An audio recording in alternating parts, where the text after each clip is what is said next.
an interview for the Hawai'i Food and Wine Festival with Chef Jonathan Waxman of Barbuto Restaurant. How are you doing today, Chef? Good. How are you? I'm doing great. According to your biography, your first restaurant job was a busboy at the Rusty Harpoon in Ta'anapali. You've mentioned in previous interviews that you got this job after your band broke up. Can you share any more details about how you came to Hawaii and sure. what was it like?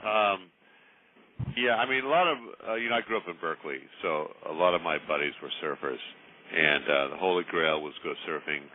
Either North Shore of Oahu or, the beaches of around Lahaina, especially Shark Pit. And so a lot of my buddies were musicians. They were surfers, and they all moved to Lahaina kind of after high school. They didn't really go to college. They were kind of hippie dropouts. Usual thing. And I was playing in this rock and roll band, and we decided that we wanted to try our luck in Hawaii, so we went to Hawaii, and we had a few gigs, and the band broke up, and there was no thought of getting back together, so my buddies all looked at me and go, you have two choices. You either sell drugs or work in a restaurant. So I said, I don't think I want to sell drugs, so I opted for working for a restaurant, and that's how I got a job at the Rusty Harpoon. So that was kind of the drill. Good. So, you're using OPA for your dish for the Hawai'i Food and Wine Festival. I am.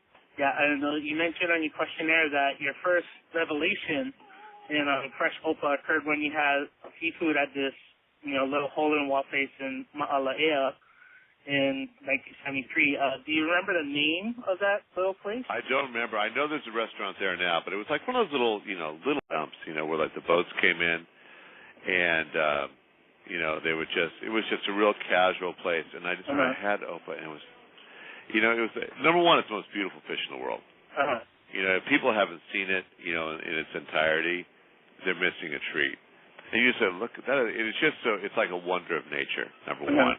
And number two is that it has the most beautiful hue to it. I mean, it's like really the color of Hawaii, I always tell everybody. And when you eat it, it has a, it's like I don't think it exists anyplace else in the world. You know what I mean? To my knowledge, I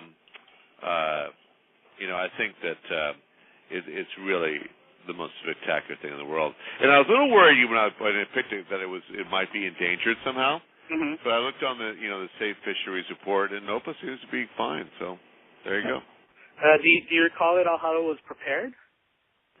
Back then, I have no clue. I'm sure it was done the way they did every fish in those days. Everything was either grilled or done meuniere. I'm sure it was done probably meuniere. Or a la Francaise. You know what that style is? Yeah. It's meuniere, but you dip it in egg after you dip it in flour, and then you fry it. Yeah. Sam Troy and I always laugh about those days. Yeah. It's like. I like my fish like that. A lot of people think you shouldn't be frying your fish, but I like it at that with a little bit of beurre blanc and some capers. It's really good. Well, no, back then there was no beurre blanc. Trust me.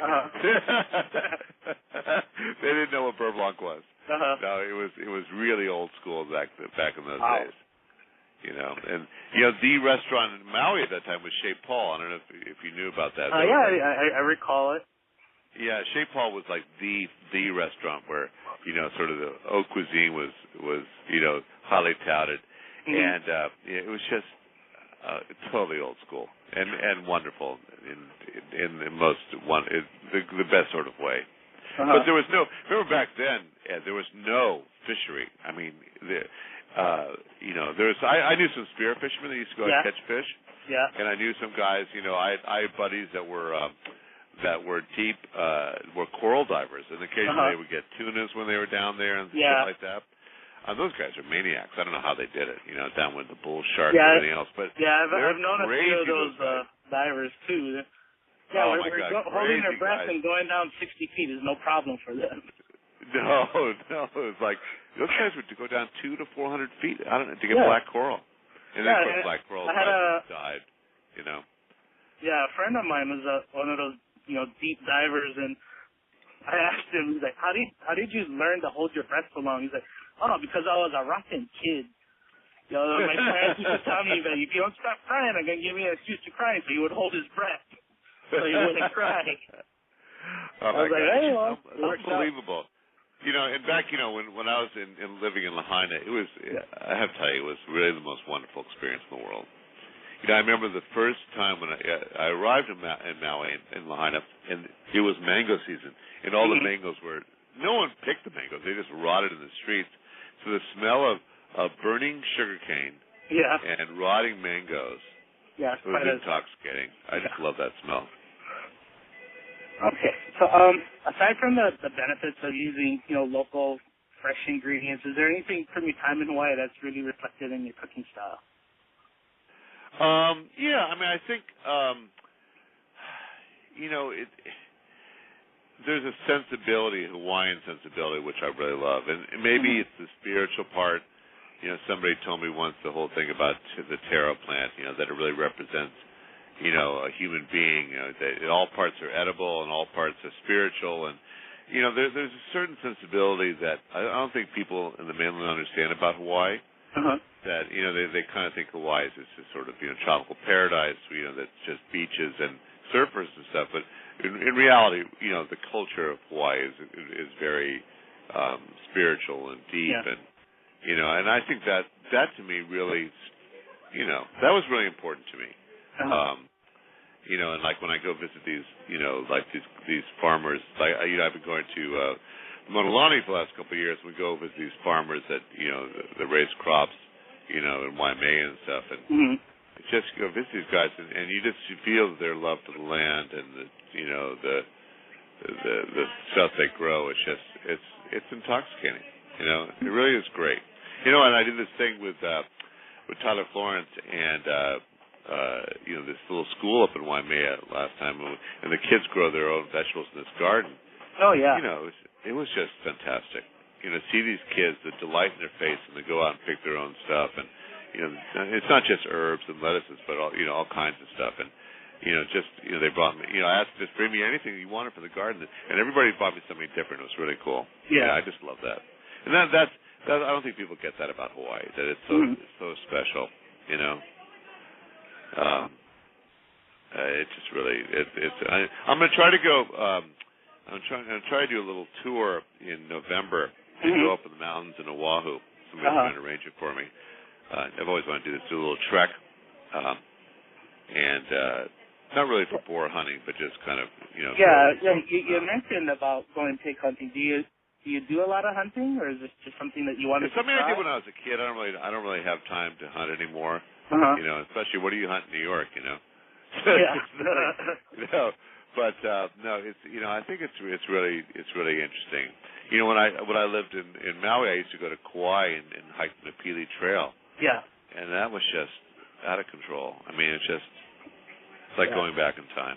Yeah. When I was younger, I used to go camping. You know, spend my summers on Molokai. And you know, this guy I knew. Did you have family there? Well, I had friends there. Yeah. One of them his name was Cappy. And, you know, so we were, you know, on the side of the road one day just hanging out. And then, like, this truck drove by with they had a boar on the hood of the truck.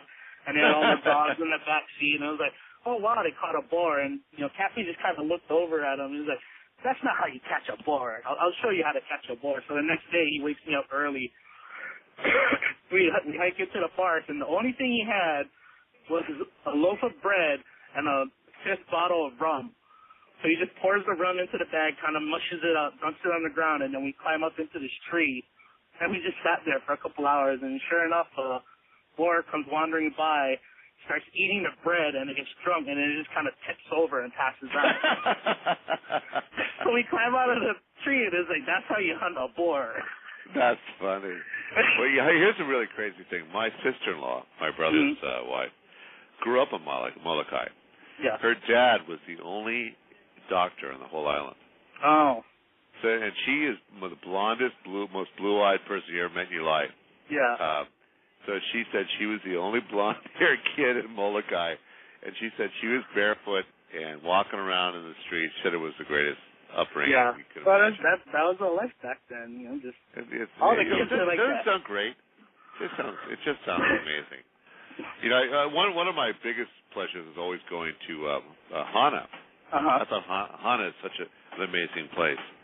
And, I always try to tell people about it. No one gets it. I said, the guava trees and the taro patches and the black sand beaches and the 7 sacred pools and I love going to Haleakala and climbing the crater. I think Hawaii is just a really magical place. Oh yeah. So anyways, I'm happy. Roy used to work for me, so he was my sous chef when I was the chef at Michael's, and we always laugh about that because that was eons ago. But I'm glad he invited me back to do this. I'm excited. Oh yeah, well, I'm definitely looking forward to trying really you this and meeting you when you come to Hawaii for the festival.